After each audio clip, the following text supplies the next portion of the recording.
قال رسول الله صلى الله عليه وسلم من صلى علي صلاة واحدة صلى الله عليه عشرا صلوات وحطت عنه عشر خطيئات ورفع له عشر درجات رواه النسائي রাসূলুল্লাহ সাল্লাল্লাহু আলাইহি ওয়াসাল্লাম বলেন, যেই ব্যক্তি আমার উপর, যেই ব্যক্তি রাসূলের উপর একবার দুরূদ শরীফ পাঠ করবেন, আল্লাহ তাআলা তাহার প্রতি 10টা রহমত নাযিল করেন।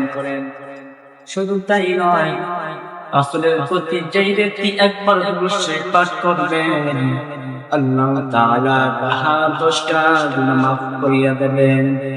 শুধু তাই নয়, রাসূলের প্রতি একবার যেই ব্যক্তি দুরূদ শরীফ পাঠ করবেন, আল্লাহ তাআলা তাহার 10টা মর্যাদা বাড়িয়ে দেবেন। সুবহানাল্লাহ।